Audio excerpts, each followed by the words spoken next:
Bismillahirrahmanirrahim. Assalamualaikum warahmatullahi wabarakatuh.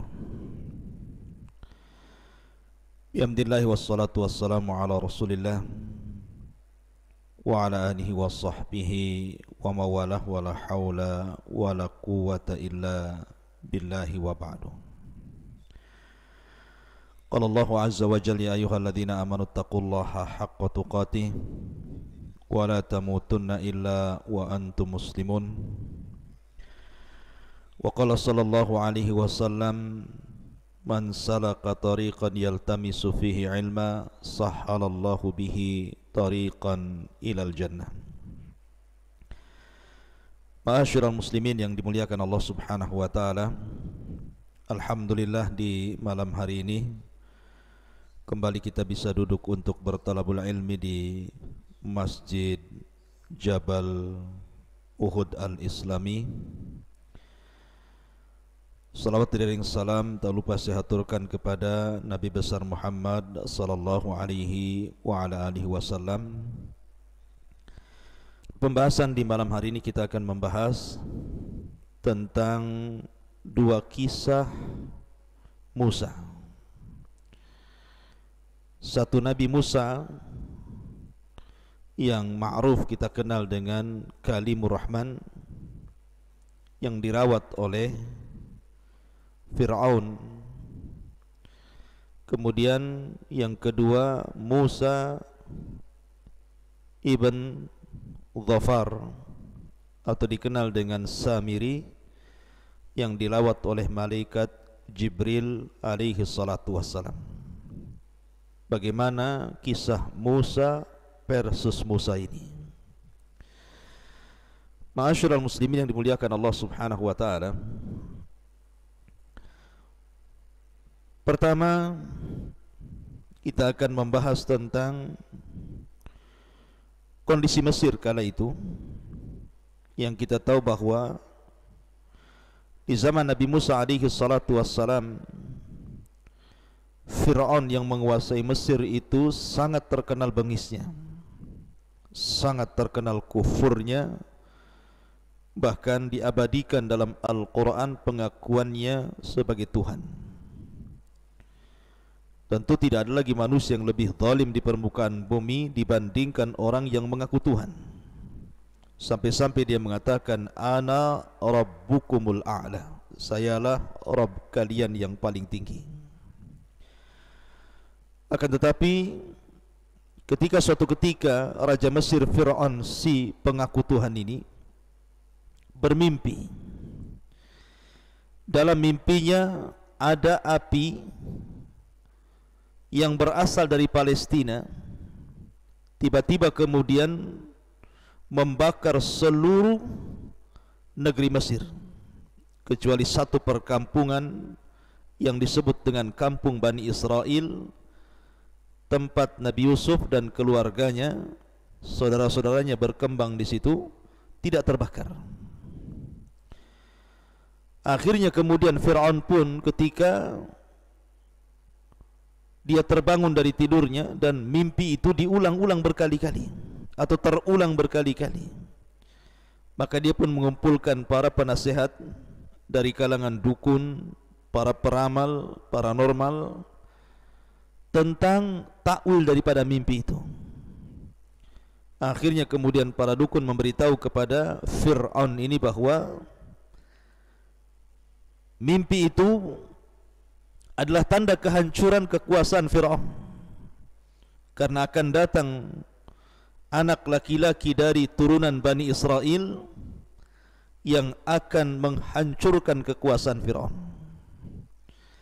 Maka dari sini kemudian Fir'aun merasa ketakutan, kemudian mulailah nampak kebengisan Fir'aun dengan cara membunuh anak laki-laki dan membiarkan anak perempuan.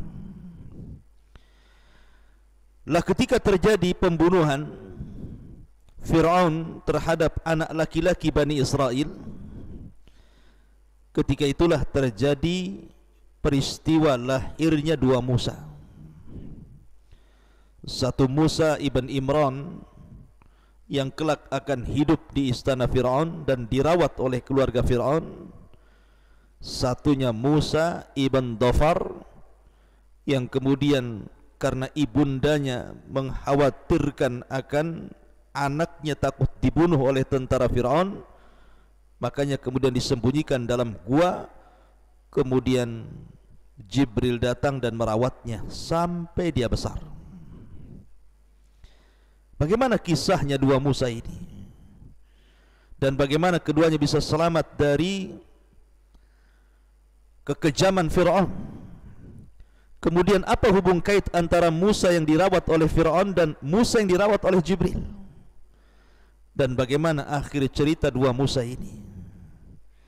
Ma'asyiral muslimin yang dimuliakan Allah Subhanahu wa taala. Pertama, kita akan bicara tentang Musa ibnu Dhafar. Tadi sudah katakan bahwa Musa ibn Dhafar ini nama lain daripada As-Samiri.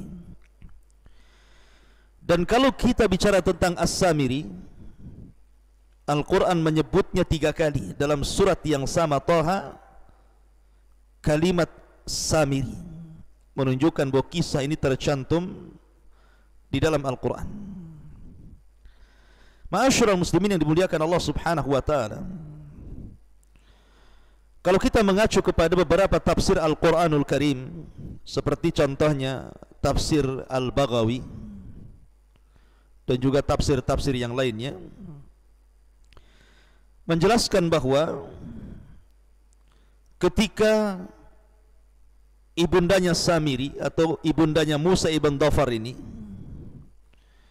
melihat kekejaman Fir'aun dengan membunuh anak laki-laki Bani Israel, maka dia khawatir dengan kelahiran putranya yang diberi nama Musa ibn Dhafar atau dikenal dengan Samiri.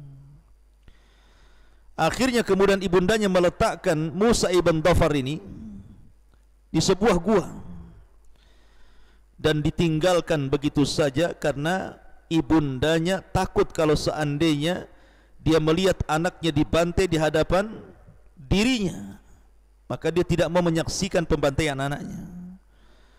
Akhirnya kemudian dia pun meletakkan Musa ibn Dhafar ini dalam gua, kemudian ditinggalkan begitu saja tanpa ditengok, tanpa dilihat, karena dia takut kalau seandainya tentara Fir'aun mengetahuinya. Tetapi Allah Subhanahu wa taala takdirkan, Allah Subhanahu wa taala mengutus malaikat Jibril untuk membesarkan anak ini dengan cara memberikan minuman asal dan juga laban, susu dan juga madu. Dalam riwayat saman dan asal, saman itu artinya minyak, asal itu artinya madu. Kemudian Allah Subhanahu wa taala takdirkan Musa ibn Dhafar kecil ini terus beranjak dewasa, beranjak remaja, kemudian dewasa. Akhirnya kemudian dia pun selamat dari pembunuhan dan bisa bergaul dengan manusia. Itulah Musa ibn Dhafar atau dikenal dengan Samiri. Adapun yang kedua, Musa ibn Imran, yang ma'ruf satu di antara ulul azmi minar rusul, bahkan disebut rasul yang paling masyhur daripada rasul-rasul Bani Israel, yang turun padanya kitab Taurat dan yang menyelamatkan Bani Israel dari perbudakan Fir'aun sehingga sampai di Yerusalem. Itulah Musa atau dikenal dengan Nabiullah Musa alaihi salatu wassalam. Dia lahir di tahun yang sama dengan Musa ibn Dhafar saat terjadi pembantaian oleh tentara Fir'aun. Lah ibunda Musa ibn Imran ini takut juga kalau seandainya putranya ini dibunuh. Akhirnya kemudian Allah Subhanahu wa taala mengilhamkan kepada ibundanya untuk meletakkan di sebuah kotak, kemudian dihanyutkan di lautan dengan cara diikat. Jadi kalau seandainya hendak menyusui, tinggal ditarik saja, kemudian disusui, kemudian dilepas lagi. Tapi Allah Subhanahu wa taala berkehendak bahwa kotak itu kemudian hanyut dan talinya terlepas.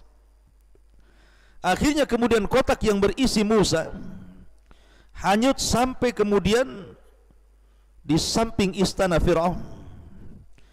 Maka dari situlah kemudian Asiyah bintu Muzahim, istri Fir'aun yang paling dicintai Fir'aun ini, menemukan kotak itu rupanya berisi bayi yang sangat tampan yang memikat hati Asiyah bintu Muzahim.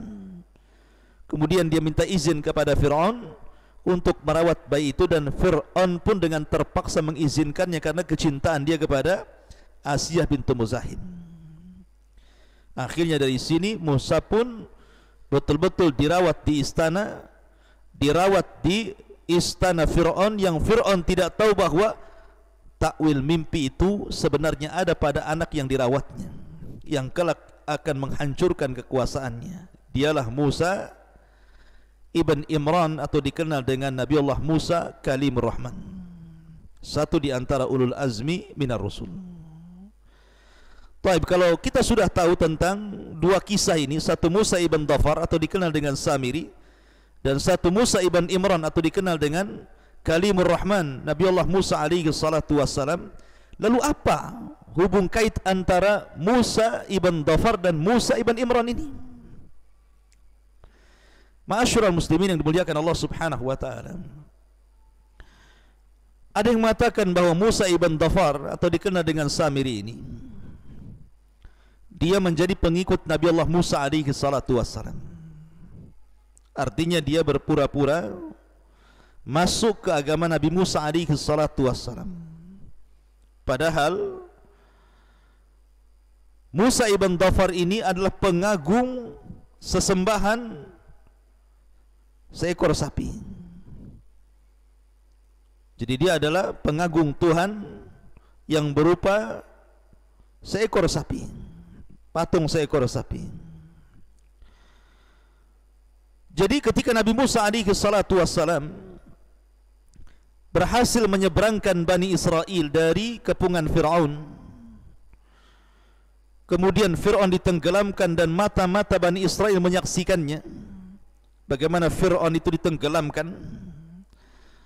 Akhirnya kemudian Allah selamatkan tepatnya di tanggal 10 Muharram. Makanya ada di situ ibadah puasa Ashura, sebabnya karena Musa diselamatkan dari kejaran Fir'aun. Lah di antara pasukan Bani Israel itu, umat Nabi Musa alaihi salatu wassalam adalah Musa ibn Dhafar atau dikenal dengan Samiri. Lah ketika kemudian mereka melintasi sebuah perkampungan, baru saja mereka diselamatkan Allah Subhanahu wa taala dari kejaran Fir'aun, lewatlah mereka di sebuah perkampungan. Rupanya kampung itu adalah para pengagung berhala sapi. Jadi ibadatul ijli, mereka para penyembah patung sapi. Lah Samiri ada di situ. Tiba-tiba kemudian orang-orang yang memang sebelumnya belum kuat imannya masih teringat dengan kebiasaan orang-orang Mesir, karena di antara mereka juga orang-orang Mesir itu masih mengagungkan berhala patung anak sapi. Tiba-tiba mereka mengatakan, ij'al lana ilahan kama lahum alihah. Ya Musa, jadikan untuk kami sesembahan, maksudnya patung anak sapi, biar kami sembah seperti mereka. Maka Musa alaihi salatu wassalam marah dan mengatakan, innakum qaumun tajhalun, kalian ini kaum yang jahil, kaum yang bodoh. Sudah diberikan hidayah mau sesat pula, sudah diajarkan tauhid mau melakukan kesyirikan pula. Maka dari sinilah mulai ada hubung kait antara Musa ibn Dhafar dan Musa ibn Imran. Ma'asyiral muslimin yang dimuliakan Allah Subhanahu wa taala, untuk lebih jelasnya saya akan bacakan kisahnya tentang hubung kait antara Musa ibn Dhafar dan juga Musa ibn Imran yang terletak dalam surah Toha, di mana Allah Subhanahu wa taala berfirman dalam surah Toha tentang kisah Musa ibn Dhafar versus Musa ibn Imran ini. Perhatikan ayat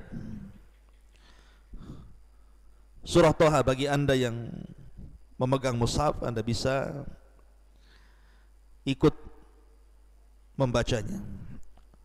Allah Subhanahu wa taala berfirman,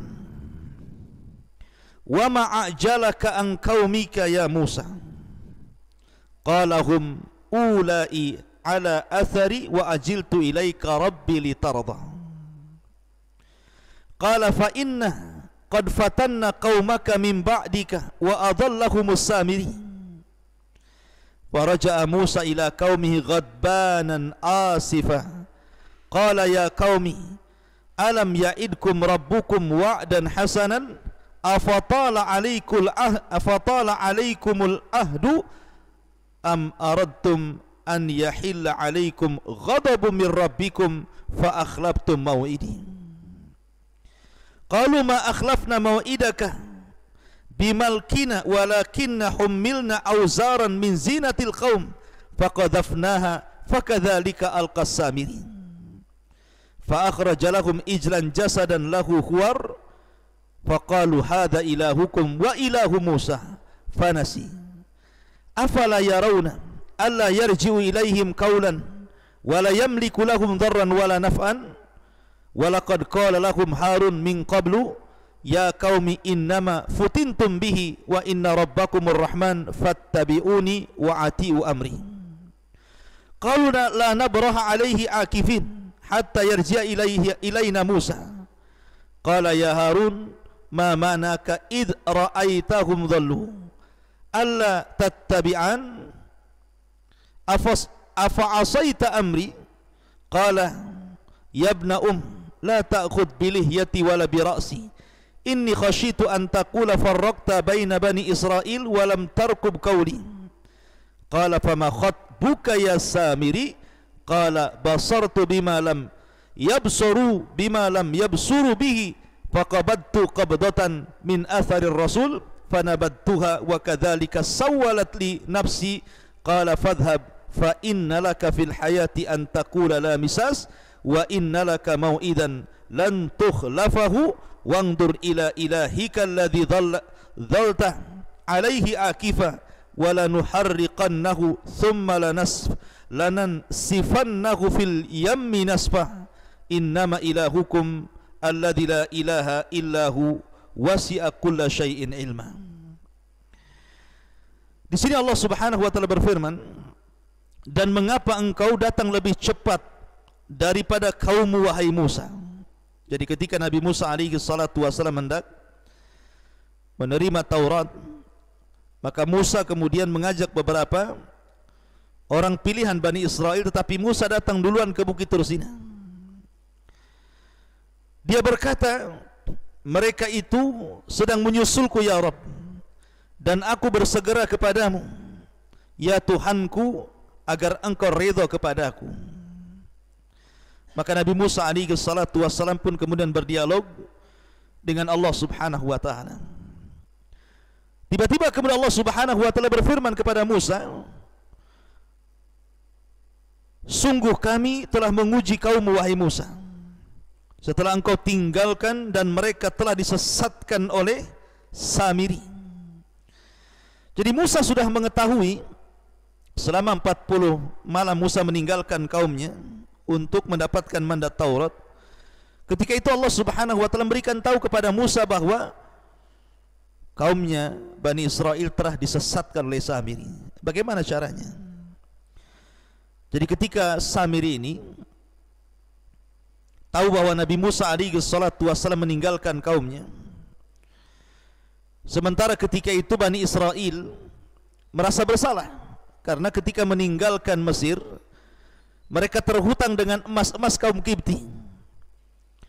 Harusnya emas-emas itu dikembalikan kepada kaum Kipti, atau dengan cara mereka bekerja kemudian diambilnya emas-emas itu, tetapi keburu dibawa pergi bersama rombongan Nabi Musa sehingga mereka bersalah. Kemudian mereka bertanya kepada Harun tentang hukum menggunakan emas-emas itu, karena sebagian emas-emas itu sekali lagi adalah emas-emas pinjaman dari kaum Kipti, sebagiannya sebagai upah dan belum selesai kerjanya. Maka Harun pun memberikan fatwa bahwa emas-emas itu haram untuk dipakai dan harus dikembalikan ataupun dibakar dan dibuang. Akhirnya kemudian Samiri memanfaatkan perkara ini karena memang Samiri ini kan pengagung sapi. Maka Samiri kemudian bersiasat, dia pun membuat cetakan patung sapi, kemudian diletakkan di bawah tanah. Maka Samiri kemudian mengajak orang-orang untuk melemparkan emas-emas itu ke dalam cetakan patung itu. Maka akhirnya orang pun melemparkan semua emas ke dalam cetakan patung itu, dan di situ Harun menyaksikannya. Jadi Nabi Harun alaihi salatu wassalam menyaksikan bagaimana Bani Israel itu melempar-lempar emas-emas itu.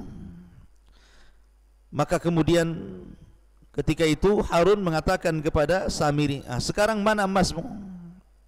Lemparkan juga sebagaimana orang-orang itu melemparkan emas.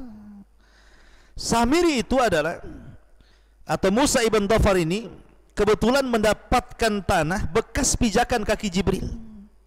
Jadi kisahnya seperti ini, ketika Nabi Musa alaihi salatu wassalam sudah berada di ujung lautan, sementara Fir'aun itu baru masuk ke lautan yang disangka jalan. Jadi Samir itu melihat ada orang di samping Nabi Musa. Dia berkendaraan dengan kuda putih, seolah-olah berdialog dan berbincang dengan Nabi Musa, dan seolah-olah Musa itu tidak mampu untuk melakukan sesuatu kecuali setelah ada perintah dari orang yang di sampingnya. Dan itulah Allah Subhanahu wa taala takdirkan Samiri tahu bahwa itu adalah jelmaan daripada malaikat Jibril, karena bagaimanapun ada hubung kait antara Samiri dengan Jibril, karena Jibril yang merawat dia di sedari kecil dalam gua itu sampai dia besar, sampai akhirnya dia pun bisa bergaul dengan manusia. Jadi Allah takdirkan atas izin Allah Subhanahu wa taala Samiri melihat Jibril yang berada di samping Nabi Musa. Maka ketika Jibril kemudian melihat menunggangi kuda, akhirnya kemudian dia perhatikan langkah-langkah kuda Jibril itu. Akhirnya dia ambil bekas pijakan kaki kuda, tanah-tanahnya itu diambil sama Samiri. Akhirnya kemudian ketika dia sudah mendapatkan tanah bekas pijakan kaki kuda itu, maka disimpanlah tanah itu oleh Samiri sampai pada waktunya ketika manusia melempar-lempar emas ke cetakan anak sapi itu. Kemudian Harun mengatakan, sekarang engkau yang melempar wahai Samiri, mana emasmu? Maka Samiri ini akhirnya melemparkan bukan emas yang dilempar, tetapi tanah bekas pijakan kaki Jibril dilempar ke dalam pembakaran itu. Tiba-tiba kemudian setelah emas-emas pun terbakar dalam cetakan itu dan membentuk patung anak sapi, tiba-tiba patung anak sapi itu bersuara, hidup dan bersuara. Akhirnya kemudian orang-orang pun terkagetkan dengan suara patung anak sapi itu. Sementara sebagian besar Bani Israel itu para penyembah patung anak sapi sebelum mereka mendapatkan hidayah dari Musa alaihi salatu wassalam. Akhirnya tertanam lagi kecintaan kepada patung anak sapi itu. Maka akhirnya kemudian Samiri atau Musa ibn Dhafar mengatakan, lihat, Tuhan kita ada di sini. Sementara Musa mencari-cari Tuhannya terlampau jauh ke Bukit Tursina, dia salah tempat, Tuhannya sudah di sini, ngapain pula dia ke sana-sana, gitu maksudnya. Maka dari sinilah akhirnya Harun berusaha untuk mendakwai mereka, tapi Harun kemudian tidak sanggup, bahkan diancam untuk dibunuh. Harun orangnya lembut. Makanya akhirnya karena sudah ada ancaman pembunuhan, maka Harun pun tidak bisa apapun apa yang dilakukan Bani Israel. Sebagian besar mereka telah kufur dan menyembah patung anak sapi. Lah di sini makanya Allah Subhanahu wa taala mengatakan bahwa sungguh kami telah menguji engkau wahai Musa kaummu Bani Israel setelah engkau tinggalkan dan mereka telah disesatkan oleh Samiri. Kemudian Allah Subhanahu wa taala melanjutkan firman-Nya, kemudian Musa kembali kepada kaumnya dengan marah dan bersedih hati. Musa berkata, wahai kaumku, bukankah Tuhanmu telah menjanjikan kepadamu suatu janji yang sangat baik? Apakah terlalu lama bagimu masa perjanjian itu atau kamu menghendaki agar kamu tertimpa kemurkaan dari Tuhanmu? Mengapa engkau melanggar perjanjianmu dengan diriku, kata Musa. mereka mengatakan, kami tidak melanggar perjanjian wahai Musa dengan kemauan kami sendiri, akan tetapi harus membawa beban berat dan perhiasan kaum Fir'aun itu, kemudian kami melemparkannya ke dalam api, dan demikian pula Samiri melemparkannya. Kemudian dari lubang api itu Samiri mengeluarkan untuk mereka patung anak sapi yang bertubuh dan ia memiliki suara. Maka mereka berkata, inilah Tuhan kalian dan Tuhannya Musa, tetapi Musa telah lupa siapa Tuhannya. Kemudian Allah mengatakan, maka tidakkah mereka memperhatikan bahwa patung anak sapi itu tidak dapat memberikan kepada mereka sebuah jawaban dan tidak kuasa kepada mereka mendatangkan madarat dan tidak pula manfaat. Dan sungguh telah berkata kepada mereka Harun sebelumnya, wahai kaumku, sesungguhnya kamu sekedar diberi cobaan dengan patung anak sapi itu, dan sungguh Tuhanmu ialah Allah yang maha pengasih, maka ikutilah diriku dan taatilah perintahku. Maka mereka menjawab, kami tidak akan meninggalkan patung anak sapi ini sampai kembali kepada kami Musa. Dan Musa berkata, wahai Harun, apa yang menghalangimu ketika engkau melihat mereka telah sesat sehingga engkau tidak mengikuti diriku? Apakah engkau telah sengaja melanggar perintahku? Maka Harun menjawab, wahai putra ibuku, janganlah engkau pegang janggutku dan jangan pula kepalaku. Aku sungguh khawatir engkau akan katakan kepadaku bahwa engkau telah memecah belah Bani Israel dan engkau tidak memelihara amanahku. Maka Musa pun mengatakan kepada Samiri, apa yang mendorongmu wahai Samiri berbuat seperti itu? Maka Samiri mengatakan, aku mengetahui sesuatu yang tidak mereka ketahui. Jadi aku ambil segenggam tanah dari jejak Rasul, maksudnya Jibril, lalu aku melemparkannya ke dalam api itu. Demikianlah aku dibujuk oleh hawa nafsuku. Maka Musa berkata, pergilah engkau hai Samiri, maka sesungguhnya engkau hanya dapat di dalam kehidupan dunia ini mengatakan janganlah sentuh diriku, dan engkau pasti mendapatkan hukuman yang telah dijanjikan di akhirat yang tidak akan dapat engkau hindari.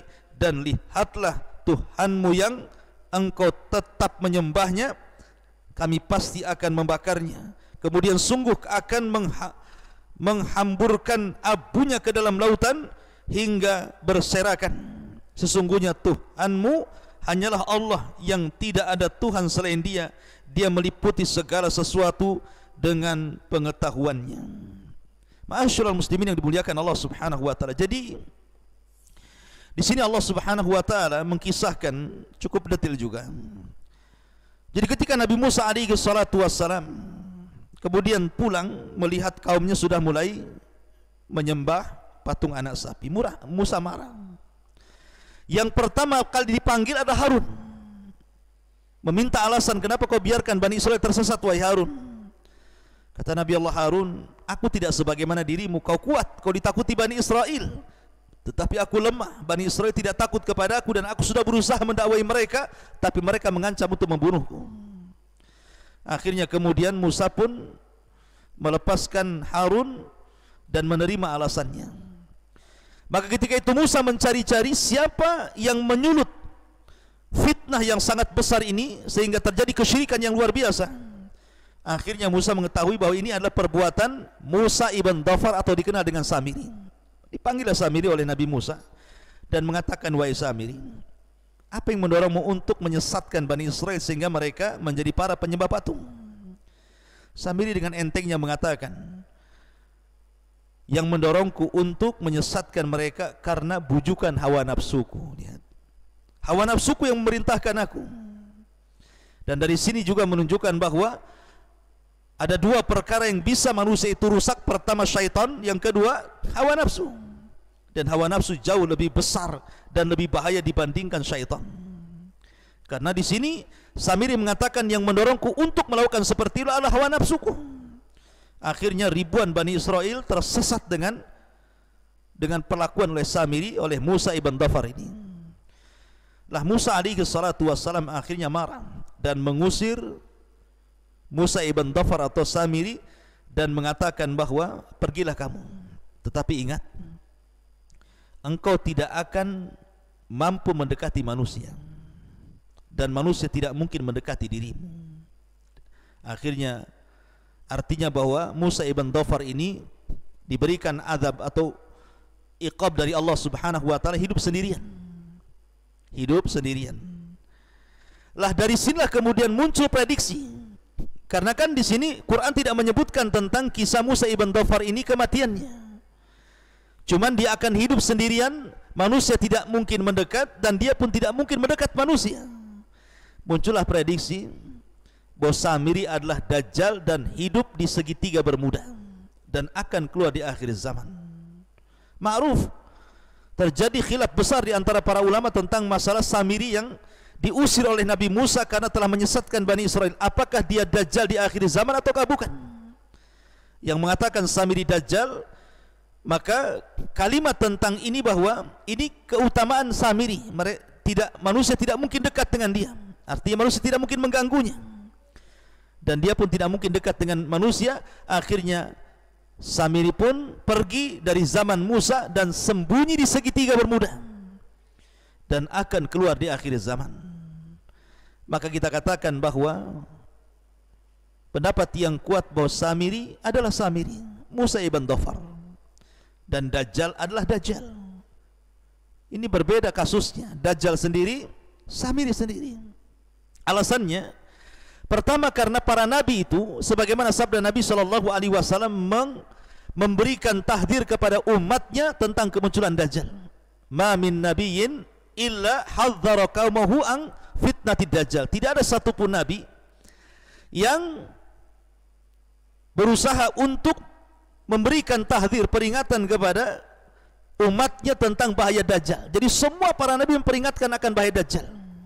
Kalau memang Samiri adalah Dajjal, kenapa Nabi Musa alaihi salatu wasallam tidak tahu dan tidak memperingatkan manusia dari Samiri? Kenapa enggak dari awal-awal saja Nabi Musa memperingatkan bahwa Samiri Dajjal, seperti Nabi SAW ketika Ibnu Sayyad ataupun Saf memiliki tanda-tanda Dajjal, akhirnya Rasul langsung menyelidikinya. Lah kenapa Nabi Musa membiarkan Samiri hidup di tengah-tengah Bani Israel, akhirnya menyesatkan? Kalau memang setiap para nabi itu memberikan tahdir kepada umatnya bahwa Dajjal itu bahaya. Ini satu. Yang kedua, di sini Nabi Musa mengatakan engkau tidak mungkin mendekati manusia dan manusia tidak mungkin mendekati dirimu. Sementara Dajjal itu akan hidup di tengah-tengah manusia dan akan berjalan selama 40 hari, di mana satu harinya sama dengan setahun, kemudian hari keduanya sama dengan sebulan, kemudian hari ketiga yang sama dengan sepekan, kemudian hari keempatnya sama dengan hari-hari seperti kita. Artinya Dajjal itu akan masuk ke daerah kutub dan juga masuk ke waktu-waktu yang normal seperti kita di sini. Sementara di sini Samiri tidak mungkin berjumpa dengan orang dan orang tidak mungkin menjumpai dia. Maka sangat kontras dengan pendapat yang mengatakan Samiri ad-Dajjal. Kemudian yang lebih parah lagi bahwa Dajjal atau Samiri itu bersembunyi di segitiga Bermuda dan akan muncul di akhir zaman. Dan ini jauh akan bertentangan dengan hadis-hadis tentang kemunculan Dajjal, di mana Nabi SAW mengatakan bahwa akan muncul di Khorasan bersama 70 Yahudi Aspahan dan begitu seterusnya, atau sebelah timur kota Madinah. Maksudnya diarahkan ke Iran, ya, diarahkan ke Iran, ke Aspahan. Jadi sudah jelas kemunculannya daerah timur gitu ya. Dan tidak ada satupun riwayat yang mengatakan bahwa akan muncul di segitiga Bermuda. Maka dari sini jelaslah bahwa Samiri bukan Dajjal dan Dajjal bukan Samiri. Ya, mungkin dia Dajjal kecil atau syaitan, tapi yang jelas bahwa pendapat yang kuat dari kalangan para ulama bahwa Dajjal adalah Dajjal dan Samiri adalah Samiri. Tidak ada hubung kait antara Dajjal dengan Samiri. Intinya bahwa akhirnya Musa mengusir Musa ibn Dhafar atau Samiri, dan sejak itulah maka Samiri menghilang dan tidak tahu bagaimana kisahnya. Itulah kisah tentang Musa ibn Dhafar. Adapun Nabi Musa kemudian hidup di zaman Bani Israel, karena Bani Israel tidak mau diajak berjihad untuk membebaskan Palestina kala itu, Baitul Maqdis.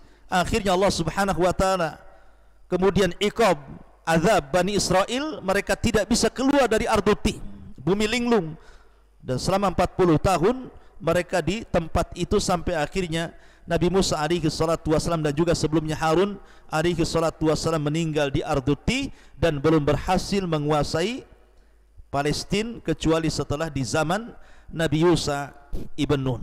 Itulah di antara kisah Musa ibnu Imran yang dirawat di istana Fir'aun versus Musa ibn Dhafar yang dirawat dalam gua oleh malaikat Jibril. Subhanallah, hidayah itu milik Allah. Harusnya Musa ibn Dhafar yang dirawat Jibril, dialah yang mengusung hidayah, dan harusnya Musa yang dirawat Fir'aun itu, dialah yang mengusung kesesatan. Tetapi Allah balik, segala sesuatu itu kehendak Allah. Musa yang dirawat oleh Fir'aun menjadi seorang Rasul, tapi Musa yang satunya yang dirawat oleh Jibril justru menjadi dalang kesesatan Bani Israel. Subhanakallah bihamdika asyhadu an la ilaha illa anta astaghfiruka wa atubu ilaik. Allahu ta'ala alam. Assalamualaikum warahmatullahi wabarakatuh.